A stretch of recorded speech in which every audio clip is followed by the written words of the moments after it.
안녕하세요. 원로들의 길잡이 이재홍입니다. 오늘 원로들의 길잡이 안내를 시작하겠습니다.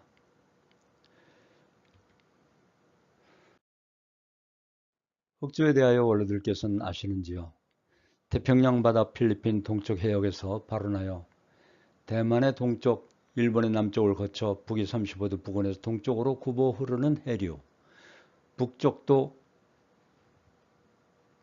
해류에 근원을 두고 있는 난류로서 태평양에는 흑조라는 조류가 4,000마일을 중심 삼고 주기적으로 돌고 있습니다.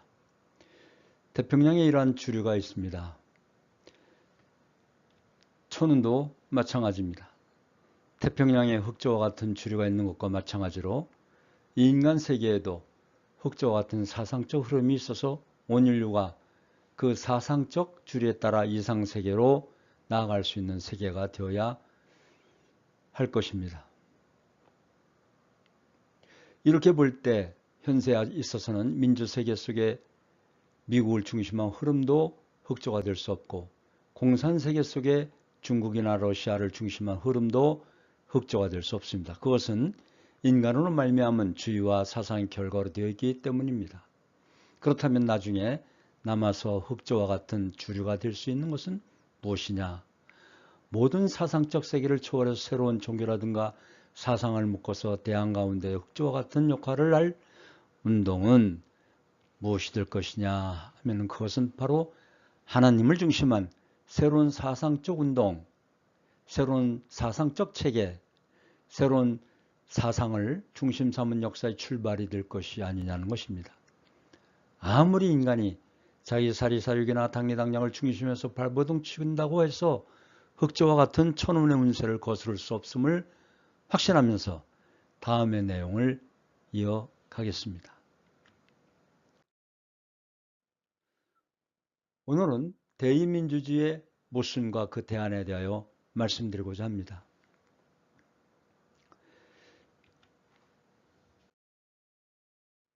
제 영상이 도움이 되셨다면 구독, 좋아요 잊지 마시고 눌러주시면 더 좋은 영상을 만드는 데 큰 힘이 되겠습니다. 먼저 스위스의 투표와 정치제도에 대하여 잠깐 말씀드리고자 합니다. 스위스 연방은 1648년 6월 1일 베스트팔렌 조약에 의하여 독립국으로 공인되었고 나폴레옹 전쟁 후인 1815년 강대국들에 의해 영세 중립국으로 보장되었습니다. 1848년 제정된 연방헌법에 의하여 26개 주에 주로 구성되며 7명의 구성된 연방가기가 행정권을 행사합니다. 명목상의 국가원수인 대통령은 7부 장관이 윤번제로 4년간 겸직합니다. 실질적 권한은 임기 4년의 연방평의회 의원 7인에게 있다고 볼 수 있습니다. 이렇듯 우리나라처럼 대통령 선거나 국회의원 선거에 자존심, 인간미 모든 것을 저버리고 오직 공천받고 당선되기 위해서는 나라가 분단된 이 와중에 국가의 안위와 국민은 당리당략에 얽매여 안중에도 없고 오직 사리사욕 그야말로 속된 표현으로 피 터지게 권무술 중상물에 일삼는 우리나라와는 전혀 비교가 안 됩니다.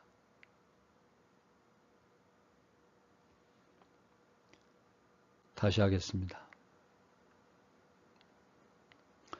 1848년 제정된 연방헌법에 의하여 26개의 주로 구성되며 7명으로 구성된 연방가기가 행정권을 행사합니다. 명목상의 국가원수인 대통령은 7부 장관이 윤번제로 4년간 겸직합니다.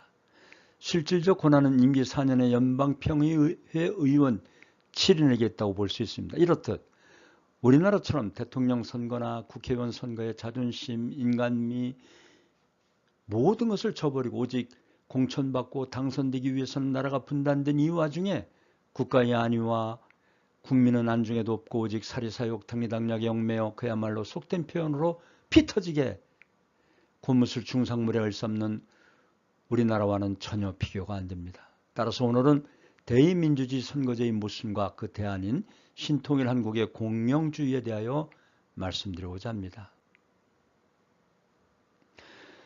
신통일 한국의 이상적 정치 형태는 형제민주주의 정치라고 할 수 있는데 부모를 중심하고 하나님을 부모로 모신 형제세계를 말합니다. 그리고 몽테스키유가 말한 상권분립도 형제 상권분립으로서 대리로 바꿀 수 있을 것이고 부모 중심한 선출, 추첨, 병행의 민주주의를 제안합니다.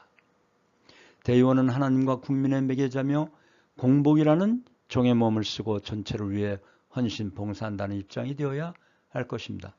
이에 따라 공영주의는 공동정치에 관한 이론으로서 대의원 선출을 통한 참가와 입후보자는 하나님의 참사랑을 토로한 가족적 형제자매로서 입후보자는 자의가 아닌 천거에 의한 출마를 하여 투표 방식은 기도와 의식이 수반된 추천 방식으로 하는 것입니다.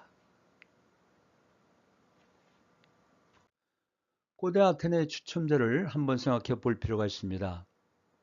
고대 아테네는 모두가 번갈아 가면서 지배하고 지배받는다라고 생각했습니다. 고대 아테네의 추첨제는 이들이 추구했던 민주주의 이념에 부합했습니다. 추천제가 갖는 가장 중요한 강점은 공동체 전체의 통합을 깨트리지 않기 위해 경쟁을 배제한다는 것입니다. 추천제의 치명적인 약점도 있습니다. 그 어리석고 가난한 자가 지도자로 뽑히는 경우 이들은 아리스토텔레스의 염려대로 선전선동에 쉽게 휘둘려 판단을 흐릴 수 있습니다. 또한 대의민주주의의 한계는 원래 그 성격을 보면 알 수 있습니다. 영토국가의 국민지배를 군대국가의 환경에서 실현하기 위한 제도입니다. 늘 모여서 선거를 할 수 없기 때문에 어떤 결정을 할 때 대표자가 나가서 전담을 하는 것이 좋다는 그런 입장입니다. 대의민주주의에 대한 비판을 해보자면 대의민주주의는 여전히 대표의 실패 문제를 극복하지 못하고 있다는 비판이 끊임없이 제기되고 있습니다. 요즘 우리가 겪고 있는 문제점이기도 하지요.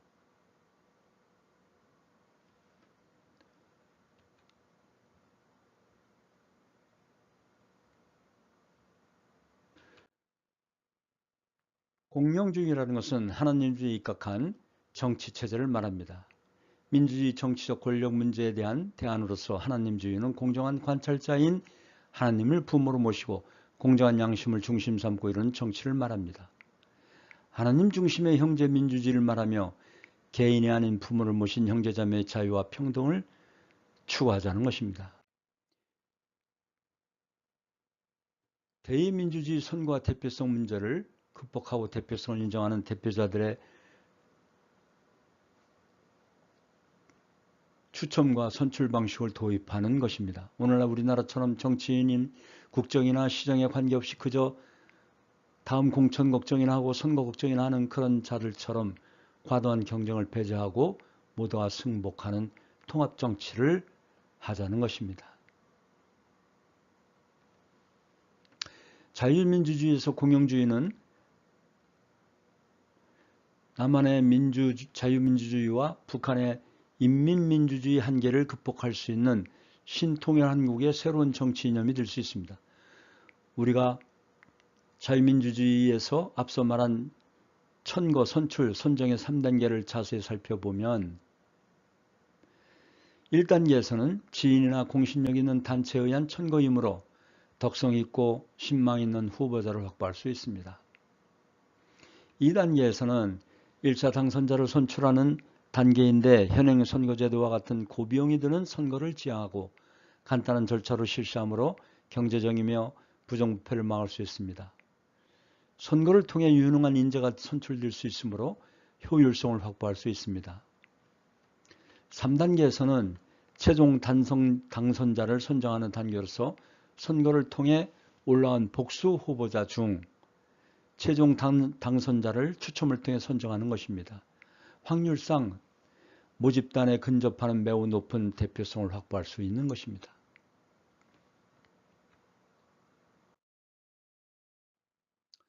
우리나라 가정의 고유 전통은 3대가 함께하는 가정입니다. 그리고 부부 하나 된 가정입니다.